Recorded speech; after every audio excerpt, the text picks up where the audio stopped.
안녕하세요. 오늘은 최근에 꽤 핫했던 소설 몇 권을 좀 가져와 봤는데요. 모아놓고 보니까 여름의 끝자락에 읽기에도 딱 좋은 책들인 것 같더라고요.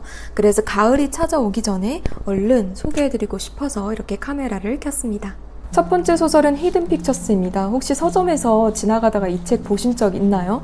저는 구경하다가 이 책 표지를 딱 발견하고 너무 압도적으로 흥미를 끌길래 바로 달려가서 뒤에를 읽어봤습니다. 근데 너무 재밌을 것 같긴 한데 공포소설이라길래 저는 평소에 공포소설, 공포 드라마, 영화 이런 거 잘 안 보거든요. 그래서 공포소설은 좀 그렇다 하고 안 읽기로 결심하고 집으로 왔습니다. 그리고 며칠 뒤에 남편이랑 같이 갔는데 남편이 먼저 이 책을 또 발견해서 와, 이 책 너무 재밌겠다 라고 하는 거예요. 그래서 그때도 2차로 또 고민을 했죠. 읽어볼까? 하다가 공포소설이니까 안 읽어야겠다 하고 다시 집에 왔는데 며칠 뒤 유튜브를 보다가 미음사에서 쇼츠에서 이 소설에 대한 줄거리를 막 요약해 주시는데 요약도 너무 잘 해 주셨고 또 줄거리도 너무 재밌을 것 같아서 안 읽어볼 수가 없는 거예요. 그래서 미음사 영상 때문에 설득당해서 서점에 바로 달려가서 사왔습니다. 그리고 사온 지 12시간도 채 되지 않아서 다 읽었을 정도로 정말 재밌는 소설이었고 한 장 한 장 넘길 때마다 뒤에가 궁금해서 견딜 수가 없어요. 그래서 이 책이 끝날 때까지 사실 손에서 놓기가 좀 어렵더라고요. 그래서 시간 없으신 분들은 꼭 여유로우실 때 읽는 것을 추천드리고요. 10점 만점에 저는 한 9점을 주고 싶을 만큼 정말 재밌게 읽었던 공포 스릴러 소설이었습니다. 뒷부분을 보시면 5살 아이의 그림에 숨겨진 비밀과 충격적 진실 이렇게 쓰여져 있습니다. 이 그림이 5살 남자아이가 그린 그림 중에 하나인데 소설 거의 초반기에 등장하는 그림이기도 합니다. 그리고 이 5살 아이가 점점 더 이 그림이 약간 누가 봐도 순수한 마음을 가진 어린아이가 그릴 것 같은 그림처럼 보이진 않잖아요. 근데 뒤로 갈수록 등장하는 그림이 더 기이하고 기괴합니다. 이거는 그 뒤에 나오는 그림에 비하면 별거 아니에요. 그래서 보여드리고 싶은데 이 그림 하나하나가 정말 완전히 스포가 되기 때문에 보여드릴 수가 없습니다. 너무 아쉬운데 꼭 이 책 읽어보실 분들은 그림 미리 보지 마시고 읽으면서 순서대로 그림을 꼭 보셔야 돼요. 근데 난 절대 이 소설을 읽을 마음이 없다, 계획이 없다 그러면 중간중간에 그림만 보셔도 재밌을 것 같기는 해요. 이 책의 줄거리는 사실 굉장히 심플해요. 멜러리라는 한 여자 주인공이 있습니다. 과거에 어떤 트라우마로 인해서 마약 중독이 됐었는데 마약 중독 그 치료를 받고 나서 어느 정도 마약을 끊었을 시점이 되었을 때에 5살 아이인 테디의 보모로 일하기 위해서 부잣집에 고용이 됩니다. 그래서 이제 보모로 일하면서 이 5살 아이를 돌보게 되는데 5살 아이치고는 그리는 그림들이 너무 기이한 거예요. 그래서 부모님한테도 말씀드리려고 했지만 부모님은 받아들이지 않습니다. 우리 아들이 너무 천재라서 그래요. 아니면 머리가 너무 좋아서 그렇고 또 어린아이들은 원래 상상의 친구가 다 있는 거잖아요. 상상의 친구를 그린 거예요. 이런 식으로 별로 심각하게 생각하지 않습니다. 그래서 이 보모로 일하고 있는 여자 주인공 멜러리는 테디, 이 소년과 직접 계속 대화를 시도를 해요. 왜 이런 그림을 그리는 거니? 그림에 그린 이 여자는 누구니? 그러면은 자꾸 자신을 찾아오는 어떤 여자라고 표현을 합니다. 정확히 누군지는 모르겠다고는 하지만 이 여자에 대한 상세한 스토리를 이 아이가 알고 있어요. 마치 둘이 대화라도 했듯이 이 남자아이가 이 여자에 대한 어떤 생김새라든지 뭘 겪었는지 무슨 아픔이 있는지 이런 것들을 조금씩 더 세세하게 표현하기 시작하고 또 더 세세하게 그림을 그리기 시작하는 거예요. 그래서 이야기 전반적으로 이 멜러리라는 여자 주인공이 이 그림들을 통해서 어떤 비밀들이 있었는지, 과거에 어떤 사건들이 일어났었는지, 왜 이런 그림들이 그려지게 되는 것인지, 누가 테디를 조종하는 것은 아닌지, 뭐 이런 것들을 파헤치게 됩니다. 그래서 아까 그림이 스포라는 이유가 그 뒤로 갈수록 그림을 통해서 이야기가 어떻게 진행되는지를 알 수가 있거든요. 사실 글을 다 읽지 않아도 그림만 보더라도 대략적인 이야기는 파악할 수 있을 것 같습니다. 그래서 내용은 굉장히 심플하지만 그냥 한 장 한 장 읽을 때마다 땀이 나기 때문에 그냥 그런 스릴감을 느끼는 재미로 읽는 소설인 것 같습니다. 이게 뒷부분을 보시면 무려 스티븐 킹 작가님이 이렇게 서평을 해두셨어요. 문장은 간결하고 스토리는 놀랍고 추진력이 엄청나다. 손에서 내려놓을 수 없다. 정말 대단하다. 스티븐 킹 작가님도 이 책을 그렇게 흥미롭게 읽으신 것 같은데 넷플릭스와 판권 계약이라고 돼 있는 거 보니 조만간 넷플릭스의 드라마 또는 영화로 등장을 할 것 같습니다.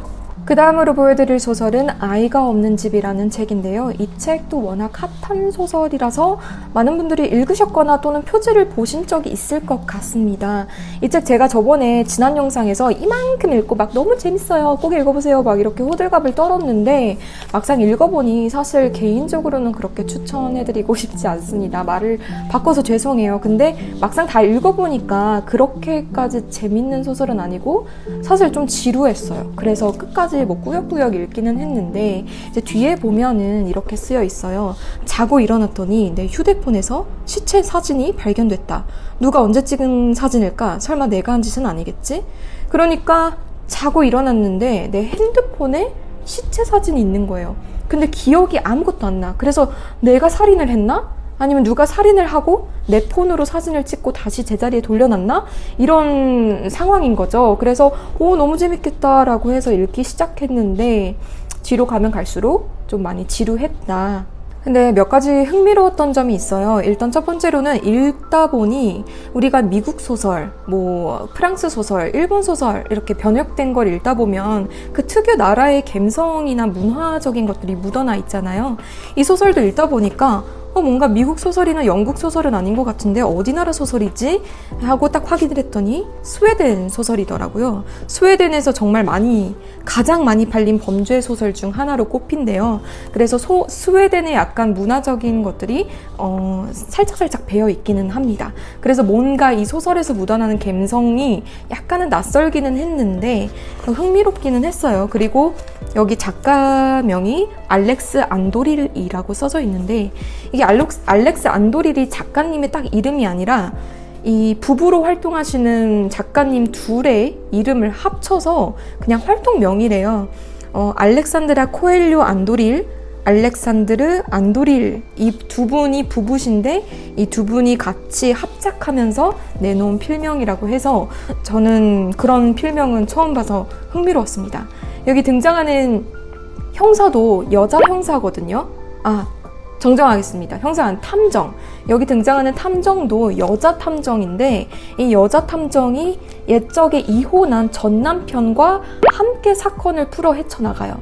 근데 같이 사건을 풀어 헤쳐나가는 전 남편은 현직 경찰이에요. 그래서 이제 율리아라는 현직 탐정과 또 전 남편인 현직 경찰이 같이 풀어 헤쳐나가는 그런 사건 시리즈 중에 하나라는데 어쨌든지 간에 이 부부분께서 같이 합작을 하셨다는 것과 또 안에 실제로 나오는 남주 여주가 이혼한 부부다, 설정이 그렇다라는 것이 좀 흥미롭기는 했습니다만 스토리는 아까 말씀드렸다시피 그렇게 재밌지는 않았습니다. 그래서 읽는데 좀 오래 걸렸어요. 약간 꾸역꾸역 읽느냐고 이렇게 막 술술술 읽히지는 않더라고요. 근데 워낙 개인적인 그 생각이다 보니 여러분들은 또 재밌게 읽으실 수도 있겠습니다. 다음으로 소개해드릴 책은 포스윙이라는 소설인데요. 이 소설도 제가 지난번 영상에서 읽고 있는 책이다 라고 살짝 소개해드린 적이 있어요.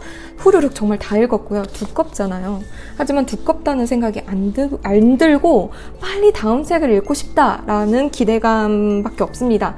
이 책 저는 살면서 읽은 책들 중에 이렇게까지 두꺼운 책을 지루하지 않게 읽은 거는 이 책이 처음인 것 같고 서양권에서 왜 그렇게 핫했는지를 알겠더라고요. 그래서 이 책의 두 번째 번역본은 10월에 나올 거고 세 번째 책은 아예 출간이 아직 안 된 걸로 알고 있어요. 그래서 영어권에서 먼저 내년에 3권이 세 번째 책이 출간이 되면 그 후에 우리나라에도 번역본이 들어올 것으로 예상이 됩니다. 그래서 이 책은 정말 끝까지 보통 판타지물은 이렇게 두꺼우면 중간에 막 정치적인 얘기라든지 왕국에 대한 설명들, 왕가에 대한 설명들 아니면 막 복잡한 지형에 대한 설명들 이런 것 때문에 지루할 때가 많았는데 이 책 같은 경우는 그런 그렇게까지 막 복잡하고 막 지루한 설명은 많이 하지 않는 것 같아요. 그래서 좀 더 재밌었던 것 같고, 이게 영어로 로맨티즈라는 장르가 있어요. 로맨스하고 패니지를 합쳐서 로맨티즈인데, 이게 로맨스 판타지물이다 보니 판타지뿐만이 아니라 이 안에서 그 enemies to lover, 이게 원래는 적같이 서로 원수지간이었다가 나중에는 사랑하는 사이가 되는 그런 설정의 로맨스가 등장하는데, 정말 덕분에 약간 대리 설레임을 많이 느꼈습니다. 아까 말씀드렸다시피 2권까지는 벌써 판권에 나와 있고, 세 번째 책은 내년에 출간될 건데, 제가 생각했을 때는 세 번째 책에서 끝나지 않고 뭔가 해리포터 시리즈처럼 계속 그 후속작이 나올 것 같은 예감이 듭니다. 판타지물로서 오랫동안 장기간으로 가지 않을까라는 예상을 해보고, 무조건 영화로 나올 것 같아요. 어린 10대 주인공들 섭외해서 그 주인공들이 완전 성인이 될 때까지 계속해서 촬영해 나가지 않을까라는 예상도 살짝 해봅니다. 어쩌면 제 바람일지도 모르겠습니다. 이제 이 책은 호불호가 갈릴 수도 있을 것 같아서 판타지를 좋아하시는 분들, 특히 판타지 로맨스물을 좋아하시는 분들께 강하게 추천드립니다. 그 다음으로 소개해드릴 책은 이처럼 사소한 것들이라는 소설인데요. 이 책 같은 경우도 서양권에서 먼저 베스트셀러로 유명했었어요. Small Things Like These 해가지고 굉장히 많은 미국 북튜버들 사이에서 리뷰를 보고 있었는데, 우리나라에도 번역본이 들어와서 한국에서도 굉장히 유명한 책으로 지금 활동하고 있습니다. 이 책은 얇지만 얕보면 안 돼요. 왜냐하면 그런 소설들 있잖아요. 굉장히 짧지만 여운이 강하게 남는, 이 책도 그런 부류의 책 중에 하나였던 것 같습니다. 얼마 전에 독서 모임에서 많은 분들과 이 책 한 권을 가지고 다양한 주제 토론을 했던 것 같아요. 정말 얇지만 이 책 한 권으로부터 각 사람마다 정말 나오는 시점이 다릅니다. 그리고 각자 잡은 키워드도 달라요. 어떤 분들은 부조리라는 단어를 키워드로 보시고, 어떤 분들은 뭐 봉사, 어떤 분들은 구조, 어떤 분들은 내 인생, 어떤 분들은 이기적인 막 이런 것들을 키워드로 잡으시는데, 핵심은 각 사람마다 이 책을 읽으면서 이해하거나 생각하는 그 관점, 시점이 다 다르다는 것입니다. 그래서 그 토론을 하면서 굉장히 흥미로웠고, 또 이 얇은 책 하나가 그런 다양한 주제와 다양한 생각을 준다는 것 자체가 이야기가 탄탄하다는 것이잖아요. 그래서 여러분들께 추천을 해드리고 싶고, 짧지만 진중하고 무거운 이야기를 담고 있기 때문에 후루룩 막 넘어가는 책이라기보다는 한 장 한 장 꾸덕하게 읽히는 그런 책인 것 같습니다. 그 다음으로는 간단하게 북카우를 하고자 합니다. 오늘 3권, 며칠 전에 3권, 총 6권을 구매를 했는데, 첫 번째로는 난생 처음 독서 모임이라는 책입니다. 제가 독서 모임을 운영하게 된 지도 한 1년 반이 좀 넘었는데, 모임장으로서의 자질도 좀 부족한 것 같기도 하고, 독서 모임이란 무엇인가 라는 원초적인 아이디어를 좀 얻고자 구매를 했고요. 그 다음으로는 무의미의 축제. 이 책은 이 의미심장한 제목 때문에 전부터 읽어보고 싶은 책이기는 했어요. 근데 이번에 표지가 너무 예쁘게 나와서 표지에 반해서 구매를 했습니다. 그 다음은 양귀자 작가님의 노순이라는 책. 이 소설은 처음부터 눈에 많이 띄기는 했지만 딱히 읽을 생각은 없었거든요. 근데 양귀자 작가님의 얘기가 나올 때마다 많은 분들이 극찬을 하시는 거예요. 그래서 도대체 양귀자 작가님의 소설이 어떻길래 이렇게 많은 사람들이 긍정적으로 평가를 할까라는 궁금증이 생겨서 이참에 모순을 좀 읽어보자 라는 마음으로 샀습니다. 그 다음으로는 마라닉 페이스. 마라닉 페이스는 러닝, 마라톤에 관한 책인데, 제가 러닝을 굉장히 좋아해요. 고등학생 때부터 지금까지 꾸준히 러닝을 해왔고 마라톤에도 많이 나간 경험이 있습니다. 근데 그 긴 기간 동안 한 번도 러닝에 대한 책은 읽어본 적이 없더라고요. 이번에 서점에 갔다가 이 책을 발견하고 이 책을 읽고 나서 뭔가 러닝을 할 때에 건강한 마음가짐을 구축할 수 있도록 도와주지 않을까? 그리고 러닝에 대한 동기부여가 좀 떨어졌을 때 다시 동기를 부여할 수 있도록 자극을 주는 책이 되지 않을까라는 기대감으로 이 책을 샀습니다. 그 다음으로는 지무비의 유튜브 엑시트라는 책이고요. 지무비라는 채널은 제가 구독자이기도 하고 열렬 팬이에요. 영화를 굉장히 재밌게 설명해 주시는 것도 있지만 영상 하나하나에 엄청난 공을 들였다는 느낌이 전부터 있었거든요. 정말 많은 고민을 하시고 콘텐츠 생각하시고, 근데 그런 과정을 또 책에 담으신 것 같아서 읽고 한번 배워보고 싶었어요. 유튜브 너무 어렵습니다. 그 다음으로는 두 사람의 인터내셔널이라는 소설인데요. 이 소설은 몇 달 전부터 인스타나 유튜브를 통해서 리뷰들을 좀 봤어요. 근데 재밌을 것 같기도 하고 아닐 것 같기도 하고 뭔가 긴가민가 하다가 제가 나는 솔로 낯설사계 이런 일반인 연애 프로를 진짜 즐겨보는데 연애 리얼리티 프로그램에 출연하려고 신청서를 넣은 사람이 단편소설 중에 하나에 등장을 한대요. 그래서 읽기로 결정을 한 되게 무지한 이유로 책을 샀습니다. 이렇게 해서 제가 최근에 읽은 핫한 책들 그리고 최근에 구매한 책들 북하울 영상을 마치도록 하겠습니다. 끝까지 봐주신 여러분들 감사합니다. 빠이.